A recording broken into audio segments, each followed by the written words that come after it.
मोहल्ले की सबसे छोटी छत वाला ससुराल। शिल्पा बाथरूम में कपड़े धो रही होती है। तभी उसकी नज़र अपनी नंद पर पड़ती है, जो हाथों में अपनी मोटी किताब लिए जीने की तरफ जा रही होती है। काजल, इतनी ज्यादा ठंड हो रही है, कपड़े धोने में मेरी मदद करवा दो। छत पर धूप चली जाएगी, फिर कपड़े सूखने में समय लगेगा। मैंने कुछ कपड़े धो दिए, ऊपर जा रही हूँ, इन्हें भी लेती जाओ। यार भाभी, मेरे एग्जाम शुरू होने वाले हैं, मैं पढ़ने के लिए जा रही हूँ ऊपर, और अगर मैंने कपड़े डाल दिए तो धूप नहीं लगेगी। आप सारे कपड़े धोकर एक साथ ऊपर आ जाना। इतना बोलकर काजल ऊपर चली जाती है और शिल्पा कांपते हुए, महारानी करती तो ऐसे हैं जैसे कि इसे ठंड ही लगती रहती है। हम तो इंसान ही नहीं हैं। इतनी ठंड में कपड़े धो रही हूँ, वो भी ठंडे पानी से। अभी जाकर सारे कपड़े तार पर डालती हूँ, फिर देखती हूँ कैसे धूप में बैठती है। शिल्पा सारे कपड़े धोकर बाल्टी में कपड़े लिए छत पर जाती है, जहां वो देखती है कि छत के कोने में उसका बेटा राजू, सास और नंद धूप में बैठी होती हैं। दादी, थोड़ा साइड हो जाओ ना, मेरे को धूप नहीं लग रही। अरे बेटा, धूप होगी जब तो लगेगी ना। तू जाकर बाहर खेल क्यों नहीं लेता है? माँ जी, धूप चली गई है तो आप भी नीचे चले जाओ या अपनी किसी पड़ोस घर में चली जाओ। आपकी तो बहुत सारी सहेलियां हैं, हम तो घर की बहू हैं, किसी के घर नहीं जा सकती। अब हटिए, मुझे कपड़े डालने हैं। बहू, तेरी तो चिक चिक करने की आदत कभी नहीं जाने वाली। तुझे भी अभी कपड़े धोने थे, अब आधे घंटे के बाद कपड़े डाल देना, थोड़ी सी धूप रहती है बस। माँ जी, अगर धूप लेने का इतना ही शौक है तो आप छत बड़ी क्यों नहीं कर लेती? आप जैसी कंजूस औरत पूरे मोहल्ले में नहीं है। अच्छा खासा पापा जी पूरी छत डलवा रहे थे, अगर पूरी छत डल जाती तो खुली छत मिल जाती हमें, पर नहीं, आपके लिए तो वो पैसा बर्बाद है। ऊपर बस एक कमरा बना दिया और अधूरी छत खोल कर बैठ गई आप, जिस पर सही से धूप भी नहीं आती। हमारे बगल वाले को देखा है, धूप के चलते उन्होंने एक और मंजिल इमारत बनवा डाली। पूरी खुली छत है, कितनी अच्छी धूप रहती है शाम तक उनके घर में। उनके घर की वजह से हमारे छत पर वैसे ही सही से धूप नहीं आती। शिल्पा जब अपनी सास को सुनाना शुरू करती है तो आशा मुंह बनाकर चुपचाप नीचे आ जाती है और शिल्पा भी कपड़े डालकर वहीं बैठ जाती है।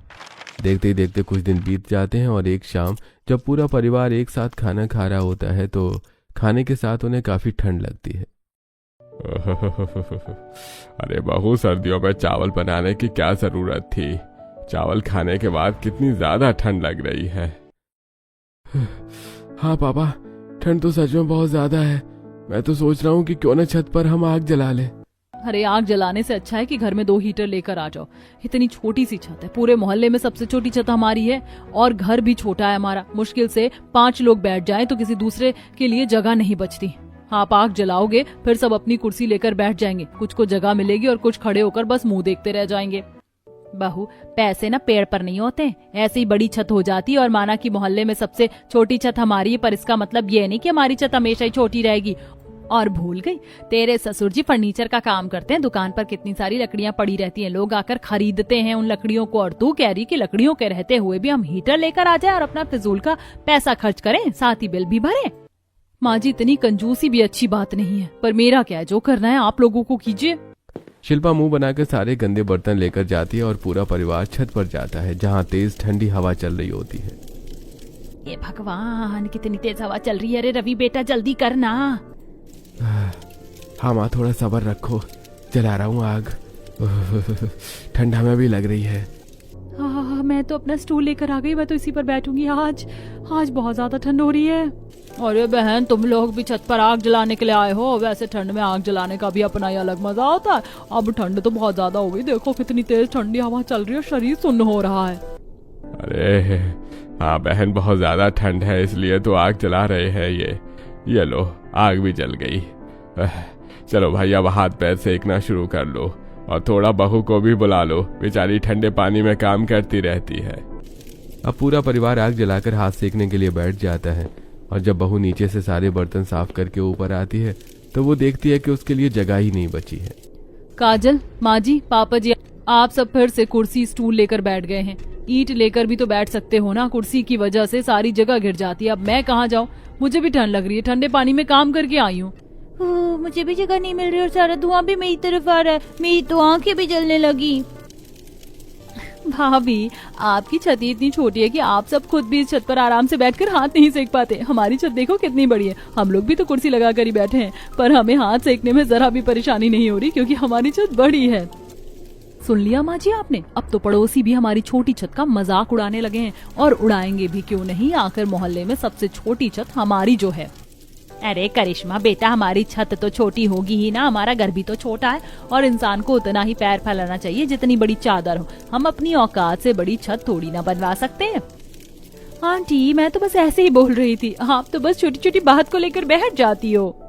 आशा करिश्मा को ऐसा करारा जवाब देती है कि करिश्मा चुपचाप अपने परिवार के साथ हाथ सेकना शुरू कर देती है, जिसके बाद रवि अपनी कुर्सी हटा देता है और वो लोग जैसे तैसे एडजस्ट होकर हाथ सेकते हैं। कुछ ही देर में सभी सोने के लिए नीचे आ जाते हैं।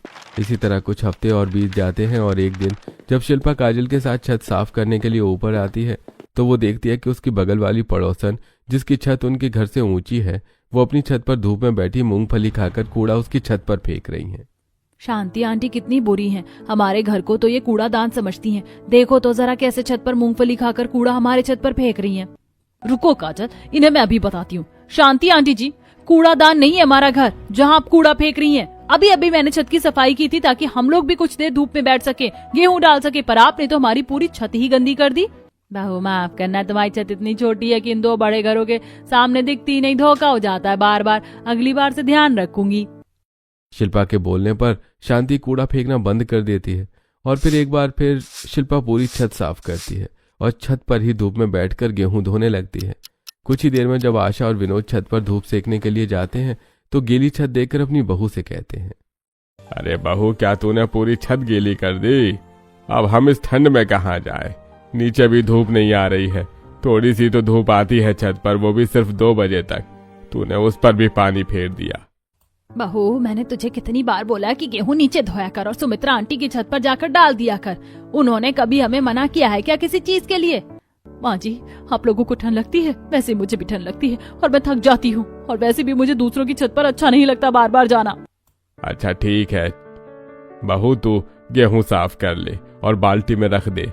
कुछ ही देर में निखिल आ रहा है हॉस्टल से, अब वो हमारे साथ ही रहेगा, तो तू उसे दे देना, वो सुमित्रा बहन की छत पर गेहूं सूखने के लिए रख आएगा।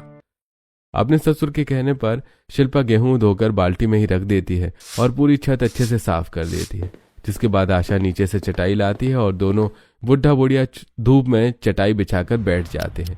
कुछ ही देर में निखिल घर आता है और आते ही वो सबसे पहले गेहूं सुमित्रा की छत पर डालने के लिए जाता है। अरे बेटा, पूरे 6 महीने के बाद तो हॉस्टल से आया इस ठंड में और आते ही तुझे काम पर भी लगा दिया। क्या करें आंटी, यही जिंदगी है। वैसे अब मैं यहीं रहूंगा और यहाँ नौकरी देख रहा हूँ ताकि हम भी अपनी छत बड़ी कर सकें। भाभी को छोटी छत की वजह से काफी परेशानी होती है। कोई बात नहीं देवर जी, ये भी आपकी ही छत है, हमने कभी मना किया आंटी को कपड़े या गेहूं डालने से? हमारी छत बहुत बड़ी है, एक तरफ गेहूं डालने के बाद भी पूरी छत खाली रहती है। निखिल सुमित्रा की छत पर गेहूं डाल रहा होता है तो उसकी और भी कुछ पड़ोसन ये सब देखकर जल रही होती हैं। कुछ देर में निखिल गेहूं डालकर अपने घर चला जाता है और निशा अपनी सास के साथ छत पर ही बैठकर दोपहर के खाने की तैयारी करने लगती है। साथ ही कबूतरों से गेहूं की देखभाल कर रही होती है। ये देखकर उसकी कुछ पड़ोसनें उसे भड़काना शुरू कर देती हैं। अरे सुमित्रा बहन, तुम तो बड़ी ही भोली हो, किसी की भी बातों में आ जाती हो। और तुम तो जानती हो ना कि आशा और उसका परिवार कितना कंजूस है, जानबूझकर अपनी छत बड़ी नहीं कर रहे हैं। मालूम है जुगाड़ से चीजें चल जाती हैं, अगर जरूरत ना होती तो इस तरह की मदद कभी ना करती। भूलो मत, जब तुम्हारी बहू की अचानक से तबीयत खराब हुई थी और तुम्हें उनकी जरूरत थी तो इन्होंने तुम्हारी मदद नहीं की थी। आंटी, उन्होंने मदद करने से मना भी नहीं किया था। उनके घर में खुद भैया नहीं थे, अंकल जी हमारी क्या ही मदद कर देते, पर उन्होंने फिर भी अपने दोस्त को फोन किया था ताकि वो गाड़ी लेकर आ सके। बहू, वो सब तो बस दिखावा था, पर मेरा क्या है, तुम्हें जो ठीक लगे वो करो। वैसे पड़ोसी पड़ोसी का काम आता है, पर जो पड़ोसी हमारे काम का ही नहीं है, हम उसके काम क्यों आए? पर तुम्हें जो करना है करो। सुमन सुमित्रा और निशा को काफी भड़काने की कोशिश करती है, पर निशा अपनी पड़ोसनों की बातों में नहीं आती। पर सुमित्रा के दिमाग में बार बार सुमन की बातें घूमने लगती हैं और शाम को जब शिल्पा गेहूं लेने के लिए उनके घर आती है तो सुमित्रा बड़ी ही बेरुखी से उससे कहती है, बहू, गेहूं डाल कर जाती हो तो अपने गेहूं की निगरानी खुद किया करो। माना कि हम लोग धूप में छत पर बैठे रहते हैं, पर हमें और भी काम रहते हैं। हाँ आंटी, समझ सकती हूँ, पर अगली बार से मैं ध्यान रखूंगी। सुमित्रा से बात करके शिल्पा छत पर जाती है और गेहूं उठाते हुए निशा से बात करती है। शाम के 4 बजने वाले, पर तुम्हारी छत पर तो अभी तक धूप है। वैसे आंटी को क्या हुआ? आज तो बड़ी नाराज लग रही थी मुझे। अरे उन्हें क्या होगा, जानती हो ना, बुढ़ापे का असर चढ़ रहा है उन पर। अब ऐसी उम्र में इंसान थोड़ा चिड़चिड़ा तो हो ही जाता है, ऊपर से उनकी तबीयत भी ठीक नहीं है, शायद इसीलिए। निशा से बात करके शिल्पा ज्यादा नहीं सोचती और गेहूं लेकर अपने घर आ जाती है। इसी तरह कुछ दिन बीत जाते हैं और एक दिन जब शिल्पा अपनी छत की दीवार पर गीले सर्दियों के मोटे कपड़े सूखने के लिए डालती है तो कपड़े का पानी बाहर गली में गिरता है और बाहर बैठे लोगों के ऊपर टपकने लगता है, जिस वजह से वो लोग मुंह बनाते हुए आशा से कहते हैं, अरे हद है यार इन लोगों की, कहीं पर भी कपड़े डाल देते हैं। आशा बहन अपनी बहू को बोलो वहां से कपड़े हटाए, या तो फिर जब कपड़े का पानी निकल जाए तब सूखने के लिए डालेगी। सारा पानी हमारे ऊपर आ रहा है। अरे भैया, हमारी छोटी सी छत है, अगर हम अपनी छत पर कपड़े नहीं डालेंगे तो कहाँ डालेंगे। जिसको देखो हमारी छोटी छत को लेकर हमें बोलने लगता है। अरे छत हमारी छोटी है, तुम लोगों को क्या दिक्कत होती है? हाँ, तो अधूरी छत क्यों छोड़ी है? इसके ऊपर एक और छत डाल लो, पूरी हो जाएगी, तुम्हारी छत बड़ी हो जाएगी और तुम्हें परेशानी भी नहीं होगी। तुम्हें खुद को परेशानी ना हो इसीलिए तुम दूसरों को थोड़ी ना परेशान करोगी। वाह जी वाह, छत छोटी हमारी, दिक्कत परेशानी आप सबको। मेरी छत छोटी रहे या बड़ी रहे, आप लोगों को इससे क्या? आप अपनी छत से मतलब रखो ना, कौन सा हम लोग तुम्हारी छत पर आ रहे सोने। माँ बस भी करो, अंदर चलो, भाभी ने कपड़े हटा दिए, आप लोग आराम से बैठ जाओ, कपड़े का पानी आप लोगों पर नहीं गिरेगा। काजल जैसे तैसे आशा को शांत करके घर में ले जाती है और जैसे ही आशा घर में आती है शिल्पा अपनी सास से कहती है, माँ जी गली पड़ोसियों से लड़कर कोई फायदा नहीं है, सही तो कह रहे हैं वो लोग, हमें तो परेशानी होती ही है, साथ ही साथ दूसरे लोगों को भी परेशानी होती है। मैं दूसरों की छत पर गेहूं और कपड़े डालने जाती हूँ तो उससे उन लोगों को परेशानी होती है। उस दिन सुमित्रा आंटी ने भी बहुत बेरुखी से बात की। सब अपने घर की मरम्मत करवा रहे हैं, हमारे घर की एक बार हालत देखो, जब से हम इस घर में शिफ्ट हुए हैं एक बार भी हमने घर की मरम्मत नहीं करवाई। इतने पैसे को आप क्या करोगे? थोड़ा थोड़ा करके काम करवा लो। अब तो देवर जी की भी नौकरी लग गई है। शिल्पा क्यों माँ से बहस कर रही हो? अगर माँ 2 पैसे बचा रही है तो हमारे भले के लिए। आने वाले कुछ समय में तुम्हें पता चल जाएगा कि माँ ऐसा क्यों करती है। और रही निखिल की नौकरी की बात, तो अभी उसकी नौकरी लगी है, उसकी सैलरी नहीं आई। मेरा तो इस घर में कुछ बोलना ही बेकार है। इतनी मुश्किल से मैं कपड़े सुखाती हूँ ताकि तुम लोग पहन सको, पर मेरा क्या है, अब पहनना गीले कपड़े जब हफ्ते भर तक नहीं सूखेंगे ना, तब बात समझ आएगी कि मैं ऐसा क्यों बोल रही हूँ। शिल्पा अपने घर वालों से नाराज होकर अपने कमरे में चली जाती है। कुछ ही देर में काजल सभी के लिए खाना लगाती है और खाना खाने के बाद जब रवि अपने कमरे में जाता है तो वो शिल्पा को मनाने की काफी कोशिश करता है। अरे यार शिल्पा क्यों नाराज हो? क्यों नाराज हूँ? छोटी छत होने की वजह से ना सिर्फ गली वालों को हमसे दिक्कत है, बल्कि मुझे खुद भी परेशानी होती है। ऊपर को कबाड़ खाना बना कर रखा हुआ है। अरे उस रूम को हटा दो या तो पूरी छत कर दो ताकि हमें एक खुली छत मिल सके, कम से कम हमारा पूरा परिवार बैठ तो सके, या तो फिर हमारे बगल में जो खाली घर पड़ा है वो खरीद लो। वैसे भी अब इतने पैसे हो चुके हैं हमारे पास कि हम बगल वाला घर खरीद सके, और वो घर बेचने को भी तैयार है। फिर दिक्कत क्या है? दिक्कत कुछ नहीं है शिल्पा, हम लेंगे वो घर भी माँ ने सोचा है, पर घर लेने के बाद हमें दोनों छतों को बराबर भी तो करना पड़ेगा, उसमें भी तो पैसे लगेंगे। आप लोग छत बड़ी करने के लिए बस पैसे जोड़ते रहो, जब तक पैसे जुड़ेंगे ना वो घर भी महंगा हो जाएगा। शिल्पा अपने पति से काफी नाराज हो जाती है। इसी तरह कुछ दिन बीत जाते हैं और शिल्पा जब किसी से कुछ कहना ही छोड़ देती है। और एक दिन जब आशा और विनोद अपने कमरे में बैठकर पैसे गिन रहे होते हैं तभी वहां अचानक से राजू आ जाता है और इतने सारे पैसे देखकर अपने दादा दादी से कहता है, दादी हमारे पास तो बहुत पैसे, कहीं बाहर घूमने के लिए चलते हैं ना टन में। मेरे सभी दोस्त कश्मीर शिमला मनाली गए हैं। बेटा ये पैसे किसी और काम के लिए है। इन पैसों से अगर हमने घूमने के लिए गए ना तो हमारा काम अधूरा रह जाएगा। आप लोगों को सब कंजूस सही बोलते हैं, आप लोग तो सच में बहुत कंजूस हो। पैसे होने के बाद भी हमें कहीं नहीं लेकर जाना चाहते। जुबान देख रहे हैं उसकी, बिल्कुल अपनी माँ पर गया है, भाग यहाँ से। माँ बेटे एक जैसे हैं, बस पैसा दिख जाए उड़ाना कैसे है इसकी प्लानिंग बनाने लगते हैं, ये नहीं कि कुछ अच्छा सोचे। आशा राजू को डांटकर कमरे से बाहर कर देती है और दरवाजा बंद कर देती है। रोता हुआ राजू अपनी माँ के पास जाता है और सारी बात बताता है, जिससे शिल्पा अपने बेटे को चुप कराते हुए बोलती है, जाने दे बेटा, जब तेरी दादी मरेंगी ना तो सारा पैसा अपने साथ स्वर्ग में लेकर जाएंगी और वहाँ सोने का बिस्तर बनवाएंगी। पता नहीं इतनी कंजूसी आखिर करती क्यों है, मेरे बच्चे का भी दिल तोड़ दिया। राजू को रोता देखकर अब शिल्पा जानबूझकर बार बार ऊंची आवाज में अपनी सास को सुनाने की कोशिश करती है, पर आशा को कोई फर्क नहीं पड़ता। इसी तरह कुछ दिन बीत जाते हैं और एक शाम जब पूरा परिवार अपनी छोटी सी छत पर आग जलाकर बैठा होता है तो राजू को जगह नहीं मिलती और वो अपनी माँ से कहता है, माँ मैं खड़ा खड़ा थक गई हूँ, मुझे भी बैठने के लिए जगह चाहिए, मुझे अपनी गोदी में बिठा लो ना। हाँ बेटा तू मेरी गोदी में आ जा, वैसे भी ठंड बहुत ज्यादा है। जगह है नहीं और तुझे गोद मिलेगी, इसको बाद में गोद में लेना, पहले मुझे पैर सीधा करने दे। आशा अपना पैर सेकने के लिए जैसे ही पैर सीधा करती है, गलती से उसका पैर जलती हुई लकड़ी पर लग जाता है और वो जलती हुई लकड़ी सीधा शिल्पा के पास जाकर गिरती है। पर किसी को कुछ नहीं होता, पर फिर भी सभी घर वाले परेशान हो जाते हैं और रवि अपनी माँ पर नाराज होता है। माँ, ऐसे कौन पैर फैलाता है? हम सब भी तो आराम से बैठे हैं ना, तुम्हें क्या ज्यादा ठंड लग रही है? अगर अभी किसी को कुछ हो जाता तो? माँ, अब तो मुझे भी यही लगता है कि भाभी बिल्कुल सही कहती हैं। इतनी छोटी छत पर हमारा पूरा परिवार एडजस्ट नहीं हो सकता। काजल, माँ से सोच समझ कर बात करो, कुछ बुरा हुआ नहीं है और माँ भी नहीं चाहती थी कि किसी के साथ कुछ बुरा हो, समझी? रहने दो देवर जी, मैं अपने बेटे को लेकर नीचे जा रही हूँ। आप लोग इस ठंड में आग सेक लो। पड़ोसियों से लड़ सकती हैं, पैसे छुपा के रख सकती हैं, पर अच्छे कामों के लिए उन्हें खर्च नहीं कर सकती हैं। शिल्पा नाराज होकर अपने बेटे के साथ नीचे आ जाती है। ऐसे ही कुछ देर बाद जब घर में शिल्पा अपने बेटे और पति के साथ टीवी देख रही होती है तो वहीं छत पर विनोद और आशा आग जलाकर बैठे होते हैं। निखिल घर के बाहर अपने दोस्तों से बातें कर रहा होता है तो वहीं बार बार काजल के फोन पर उसके बॉयफ्रेंड पवन का फोन आता है। अरे बार बार फोन क्यों कर रहे हो? सब्र रखो थोड़ा, मैं तुम्हें करती हूँ 5 मिनट में। तुम पिछले 15 मिनट से यही बोल रही हो, तुम्हें क्या हो गया है आजकल? तुम बिल्कुल बात नहीं करती। यार कैसे बात करूं? मोहल्ले में ही नहीं बल्कि हमारी पूरी रिश्तेदारी में भी सबसे छोटा घर है हमारा। घर में भैया भाभी बैठे हैं, टीवी चला रहे हैं, छत पर माँ पापा आग जलाकर बैठे हैं, निखिल भैया भी घर के बाहर खड़े हुए हैं। तुम बताओ कहाँ जाकर बात करूं? अभी मैं रसोई में खड़ी होकर बात कर रही हूँ, डर लग रहा है अगर किसी ने सुन लिया तो। अरे हद होती है यार, छोटी छत तुम्हारी है और परेशानी हम सबको उठानी पड़ रही है। पहले कितना अच्छा था, तुम छत पर आकर बात कर लेती थी। बेकार ठंड आ गई। मुझे तो कभी कभी डर लगता है तुम्हारी छोटी छत हमारे रिश्ते को भी छोटा न कर दे और वो कहीं इतनी छोटी न हो जाए कि एक दिन दिखना ही बंद हो जाए। अरे इतना क्यों सोचते हो? गर्मी आने दो, फिर छत पर जाकर तुमसे 2-2 घंटे बात करूंगी। बस 1-2 महीने की बात है।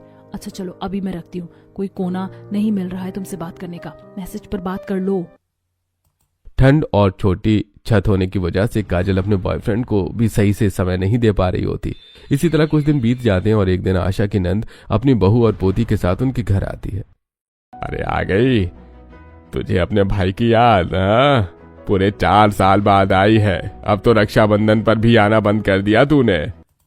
भैया जब तक अपने दम पर थी आ जाती थी, अब बहू बेटे हैं कैसे आऊं? आज भी इसीलिए आई हूँ क्योंकि परसों बहू की बहन की देवरानी की शादी है, उनके ससुराल जाना और रास्ते में तुम्हारा घर पड़ता है तो सोचा अपने भाई से भी मिलती जाऊं। बुआ जी, ये तो आपने बहुत अच्छा किया। वैसे आज तो और दिनों से ज्यादा ठंड है। पापा चलिए ना छत पर आग जलाते हैं। देवर जी अंधेरा होता नहीं है, आपको आग की तलब हो जाती है। मैंने खाना बना दिया है, पहले सब डिनर तो कर लो।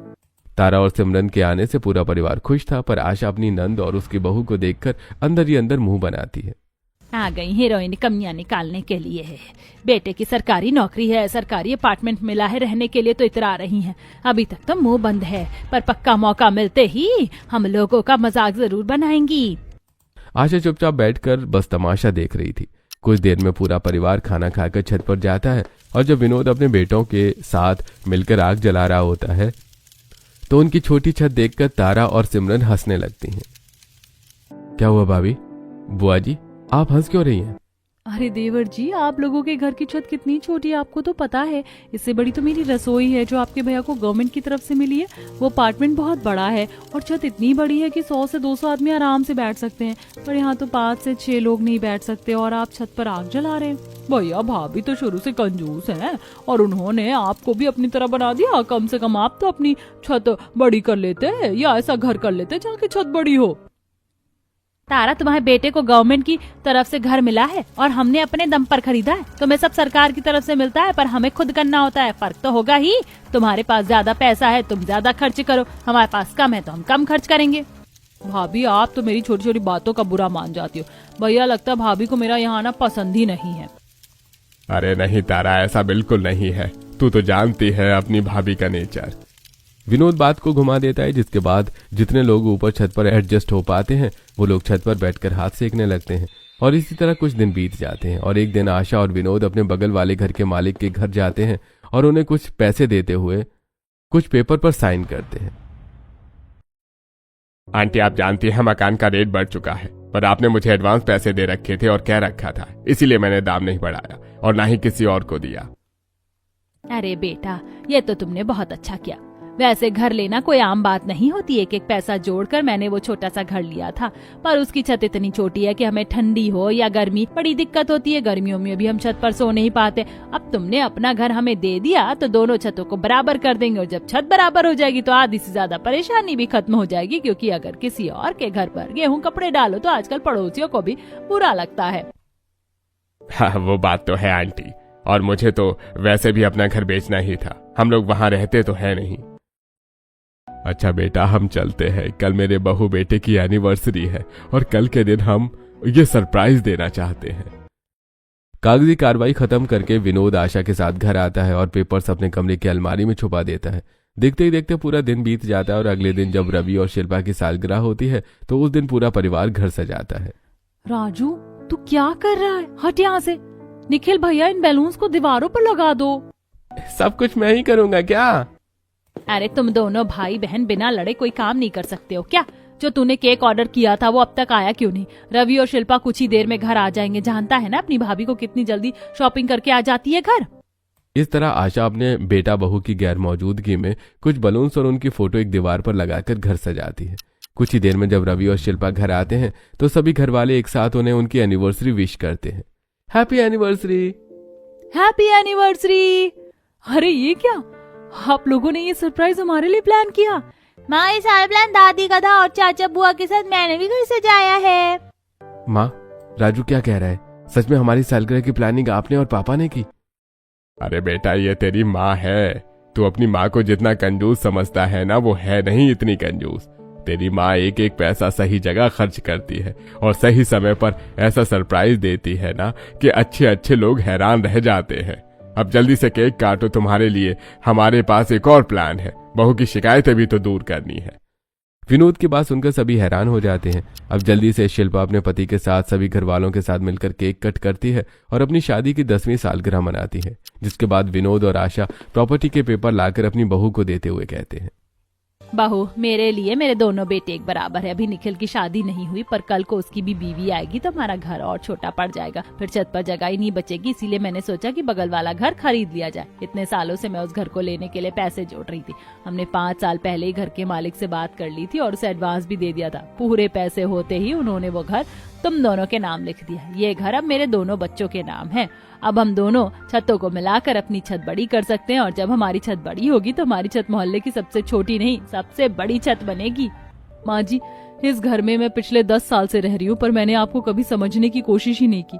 हमेशा आपको भला बुरा कहा, कंजूस बोला, पर आज मुझे समझ में आ गया कि आप क्यों कुछ मामलों में इतनी कंजूस थी। आज तक मैंने आपको जितने भी ताने दिए, जितनी भी कड़वी बातें की, उसके लिए मुझे माफ कर दीजिए। अगर मुझे पता होता कि आप सालगिरह वाले दिन मुझे इतना बड़ा सरप्राइज देगी तो मैं आपसे कभी इस तरह की बातें ना करती।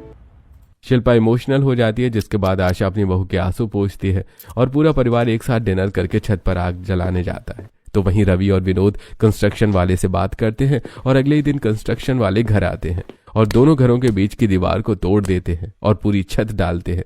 और बहुत जल्द आशा के मोहल्ले की सबसे छोटी छत सबसे बड़ी छत बन जाती है। जिसके बाद आशा अपने पड़ोसियों के सामने छत पर गेहूं कपड़े डालते हुए शो ऑफ करती है।